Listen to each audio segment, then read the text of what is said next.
ઓમ નમઃ શિવાય. અધ્યાય 39. શંખચૂડની સેનાનો અદ્ભુત સંહાર. સનતકુમાર બોલ્યા, કાલિની પાસેથી આ પ્રમાણે સાંભળીને શિવજી પોતાના ગણોની સાથે સ્વયં યુદ્ધ કરવા લાગ્યા. ત્યારે વૃષભારૂઢ મહેશ્વર યુદ્ધભૂમિમાં જઈને ઊભા રહ્યા તો તેમને જોઈને શંખચૂડ રથથી ઉતરીને મસ્તક ઝુકાવીને તેમને દંડવત પ્રણામ કર્યા. પછી વિમાનમાં બેસીને કવચ પહેરીને ધનુષ્ય ઉઠાવી યુદ્ધ કરવા લાગ્યા. 100 વર્ષ સુધી તેણે શિવજી સાથે યુદ્ધ કર્યું. મેઘોની સમાન અપાર બાણ વર્ષા કરી. મહાવીર શંખચૂડે ઘણા જ ભયંકર બાણો ચલાવ્યા, પરંતુ શિવે તે બધાને જ કાપી નાખ્યા. પછી તે મહારુદ્ર અત્યંત ગુસ્સે થઈને એના અંગો ઉપર શાસ્ત્રનો પ્રહાર કરવા લાગ્યો.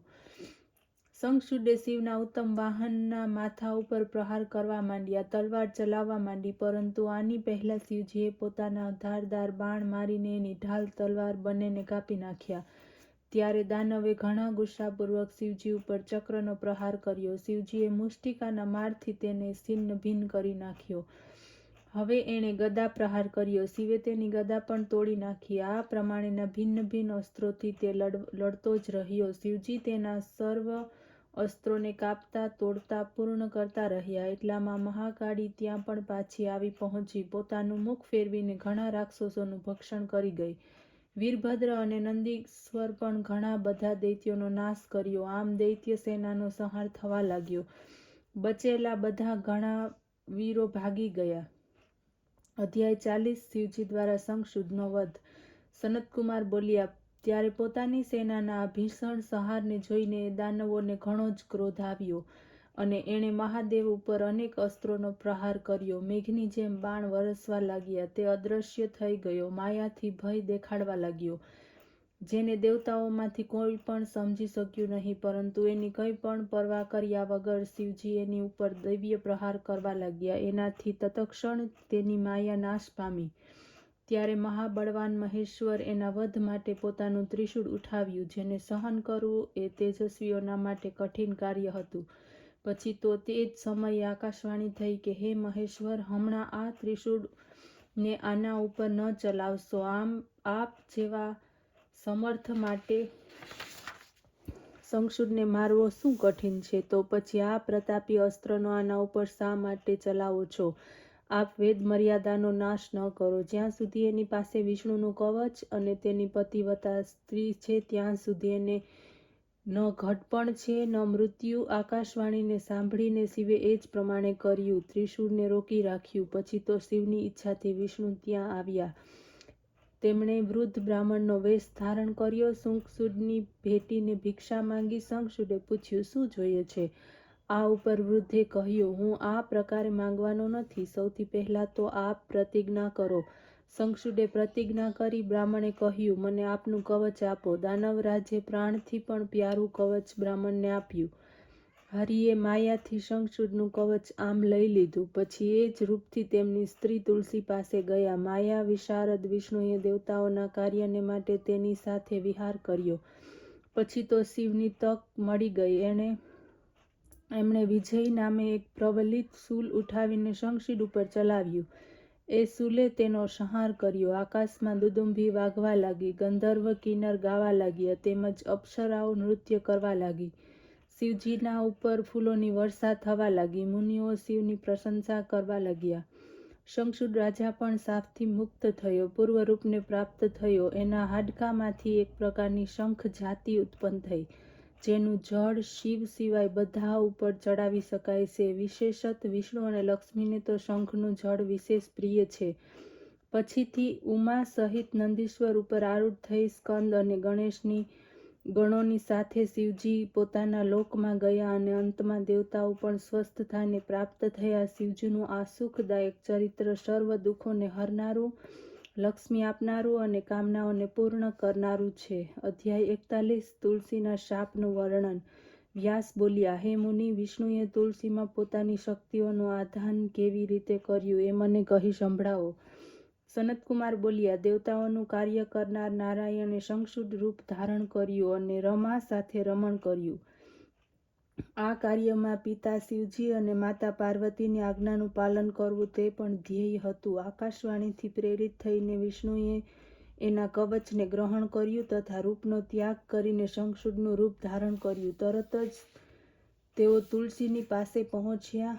પોતાના સ્વામીને આવેલા જોઈને તુલસી ઘણી જ પ્રસન્ન થઈ. પતિ ચરણોનું પ્રક્ષાલન કરીને તે રડવા લાગી. પછી રત્ન સિંહાસન ઉપર બેસીને મંગલાચાર કર્યો, તાંબુલ આપ્યું, સાથે જ કૃતજ્ઞતા વ્યક્ત કરી કટાક્ષ સહિત યુદ્ધના સમાચાર પૂછવા લાગી. શંખચૂડ રૂપ રમાપતિએ હસતા હસતા વચનામૃતો કહેતા યુદ્ધના સમાચાર આપ્યા અને કહ્યું કે બ્રાહ્મણે મારી અને શિવજીની વચ્ચે સંધિ કરાવી છે, એથી હું ઘરે આવ્યો છું અને શિવ સ્વર્ગલોકમાં ચાલ્યા ગયા છે. આમ કહીને જગતપતિએ શયન કરીને એની સાથે વિહાર કર્યો. ત્યારે એના આ રમણને જોઈને તુલસીને ભ્રમ થયો અને એ તર્ક કરવા લાગી. એણે વિષ્ણુને પૂછ્યું કે સાચું બોલો, તમે કોણ છો? તમે માયા કરી મારી સાથે ભોગ કેમ કર્યો? હું તમને શાપ આપું છું. તુલસીના શાપથી ભયથી વિષ્ણુએ પોતાની જાતને મૂર્તિ રૂપમાં પરિવર્તિત કરી, પરંતુ તુલસીએ તે રૂપને ન જોઈને માત્ર ચિહ્નથી વિષ્ણુ છે તેમ જાણી લીધું. પોતાના પતિ ધર્મનો ભંગ કરનાર વિષ્ણુને જાણી તે ગુસ્સે ભરાઈ. તુલસીએ કહ્યું, હે વિષ્ણુ, તમારામાં દયા નથી. તમારા મન પાષાણ જેવું છે. તમે મારા સતીત્વ ધર્મનો નાશ કરીને મારા સ્વામીનો વધ કરાવ્યો છે. તમે ઘણા કર્મહીન પણ છો. તેથી હું તમને શાપ આપું છું કે તમે પથ્થર થઈ જાઓ. તમને દયાસાગર કહેવા વ્યર્થ છે. તમે બીજાને માટે નિરપરાધ ભક્તને શા માટે માર્યો છે? આ પ્રમાણે કહેતી શંખચૂડ પ્રિયા અત્યંત વિલાપ કરવા લાગી. એના વિલાપને જોઈને ભક્ત વત્સલ વિષ્ણુએ શિવજીનું સ્મરણ કર્યું. શિવજી ત્યાં શીઘ્ર પ્રગટ થયા. તેમણે શોકાકુલ તે દુઃખી સ્ત્રીને જગતની નશ્વરતા સમજાવી તેની તપસ્યા માટે વરદાન આપતા કહ્યું, તું હવે દિવ્ય દેહને ધારણ કરી હરિ સાથે વિહાર કર. સાથે જ તમારા આ શરીરનો ત્યાગ થતાં તે ભારતમાં ગંડકી નદી રૂપે અવસ્થિત થશે. તમે નૂતન જન્મમાં તુલસી નામથી વિખ્યાત થશો. દેવપૂજામાં તમારી પ્રધાનતા હશે. સ્વર્ગ, પાતાલ અને પૃથ્વી ત્રણેય લોકમાં તમે હરિ સાથે સમીપતાને પ્રાપ્ત કરશો. સર્વ વૃક્ષોમાં તમારું શ્રેષ્ઠ સ્થાન હશે. દિવ્ય રૂપને ધારણ કરી વૈકુંઠમાં તમે હરિ સાથે ક્રીડા કરતા રહેશો. હરિના અંશથી ક્ષીરસાગરની પત્ની પણ થશો. તમે હરિને શાપ આપ્યો છે તેના પ્રભાવથી તે ગંડકીના તટ પર હરિ પાષાણ રૂપે અવસ્થિત રહેશે. ત્યાં તીક્ષ્ણ દાંતવાળા કરોડો કીડાઓ એ શિલાને છેદીને તેમાં ચક્ર બનાવશે અને તેનું નામ શાલિગ્રામ રાખવામાં આવશે. આ પ્રમાણે કહી શિવજી અંતર્ધ્યાન થઈ ગયા. તુલસી પ્રસન્ન થઈ એ દેહનો ત્યાગ કરીને દિવ્ય દેહને પ્રાપ્ત થઈ. કમલાપતિ તેમની સાથે વૈકુંઠમાં ગયા અને તે ગંડકી નદી રૂપે વહેવા લાગી. વિષ્ણુ એના તટ પર પથ્થર બન્યા. આ પથ્થરના કીડાઓ છિદ્ર પાડે છે. જે પથ્થર પાણીમાં ડૂબે છે તે અત્યંત પુણ્યપ્રદ ગણાય છે. વિષ્ણુના મહાત્મ્ય સહિત આ આખ્યાન ઘણું જ ભુક્તિ મુક્તિ આપનારું છે. હે મુનિ, મેં તમને એ સર્વ કહ્યું. કહો, એની આગળ આપ શું સાંભળવાની ઈચ્છા રાખો છો? અધ્યાય 42 હિરણ્યાક્ષ વધ. નારદજી બોલ્યા, હે બ્રહ્મા, શિવના મહાન ચરિત્રને સાંભળીને મને હજી સંતોષ થયો નથી. તેથી હે બ્રહ્મા, હે મહાન આત્મા, શિવજીના ચરિત્ર અને ભક્તોની આશ્રિત એમની સુખદાયીની લીલાને આપ મને હજી વધુ વાર કહી સંભળાવો. બ્રહ્મા બોલ્યા કે જલંધરનો વધ સાંભળીને સત્યવતીના પુત્ર વ્યાસ પણ બ્રહ્માપુત્ર મુનીશ્વરને પૂછવા લાગ્યા. ત્યારે સનતકુમારે કહ્યું, હે વ્યાસજી, મંગલાદાયક શિવજીના ચરિત્રને સાંભળો, જેમાં અંધકાસુર દૈત્ય શિવજીના ગાણપત્ય પદને પ્રાપ્ત કર્યું હતું. પહેલા તો એણે શિવજીની સાથે મોટું યુદ્ધ કર્યું હતું. પછી સાત્વિક ભાવથી હંમેશા એમની પ્રાર્થના કરી. આ સાંભળી વ્યાસે પૂછ્યું, હે ભગવાન, આ અંધક કોણ હતો? કોના કુળમાં ઉત્પન્ન થયો હતો? કોનો પુત્ર હતો? તે સર્વ ચરિત્ર સરરહસ્ય મને કહો. તે અંધક તો ઘણો ધન્ય હતો, જે ગણનાયક થયો. બ્રહ્મા બોલ્યા. વ્યાસના આ વચનો સાંભળીને બ્રહ્મપુત્ર સનતકુમાર મહેશ્વરનું આ ચરિત્ર શુક્રને પિતાને કહેવા લાગ્યા. સનતકુમારે કહ્યું, એક સમયે દેવતાઓના ચક્રવર્તી ભક્તો પર કૃપા કરનાર શિવજી પોતાના ગણોને સાથે લઈને કૈલાસથી કાશીમાં વિહાર કરવાને માટે આવ્યા અને કાશીને પોતાની રાજધાની બનાવી. ભૈરવ નામના વીરને એનો રક્ષક બનાવીને પાર્વતી સહિત મનુષ્યોનો સુખદાયક લીલા કરવા લાગ્યા.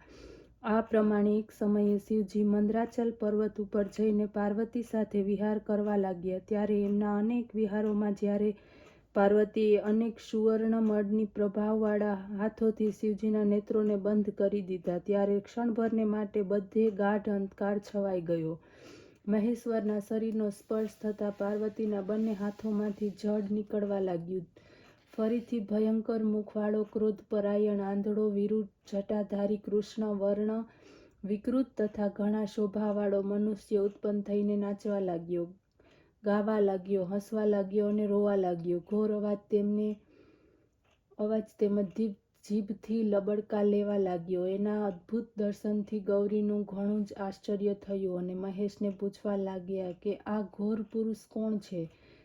ત્યારે સૃષ્ટિ સર્જક ભગવાન શિવજીએ હસતા હસતા કહ્યું કે આર્ય, આ તમારો એક જ પુત્ર છે, જે તમારા દ્વારા મારા નેત્રો બંધ કરતા મારા મસ્તકના પસીનામાંથી ઉત્પન્ન થયો છે. તમે જ એને સર્જ્યો છે. તેથી તમે પોતાની સખીઓ સાથે ગણો સહિત તેમની રક્ષા માટે પ્રબંધ કરો. આ સાંભળીને પાર્વતીએ કરુણતાપૂર્વક અનેક ઉપાયો દ્વારા તેની રક્ષા માટે વિધાન કર્યું. આ પ્રમાણે હિરણ્યનેત્ર નામક પોતાના મોટા ભાઈને સંતતિ વૃદ્ધિને જોઈને પુત્ર કામનાની ઈચ્છાથી શિવજીને પ્રસન્ન કરવાને માટે વનમાં તપ કરવા લાગ્યો.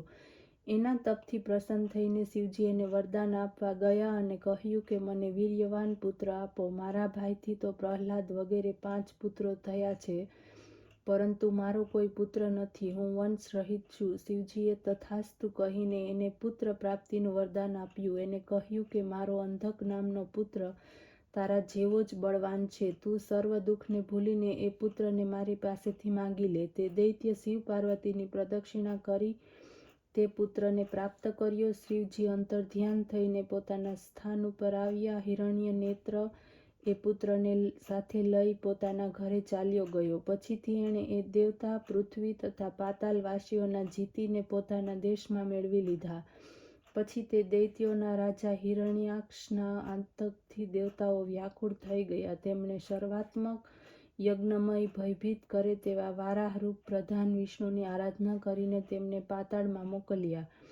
ત્યાં તેમણે જઈને પોતાની ઘોર દાઢોના પ્રહારથી નિશાચરોની સેનાને જીતીને સુદર્શન ચક્રથી હિરણ્યાક્ષનું મસ્તક કાપી નાખી એના રાજ્ય પર અંધકનો અભિષેક કર્યો. પછી પોતાની ભયંકર દાઢ ઉપર પૃથ્વીને ઉઠાવીને જળ ઉપર પ્રસ્થાપિત કરી. સર્વ દેવતાઓ પ્રસન્ન થયા અને તેમની સ્તુતિ કરવા લાગ્યા. વારાહરૂપ ભગવાન પોતાના લોકમાં ચાલ્યા ગયા. હિરણ્યનેત્રના મૃત્યુથી સર્વ દેવતા, સંપૂર્ણ મુનિ તથા અન્ય જીવ સુખી થઈ ગયા. ઓમ નમઃ શિવાય.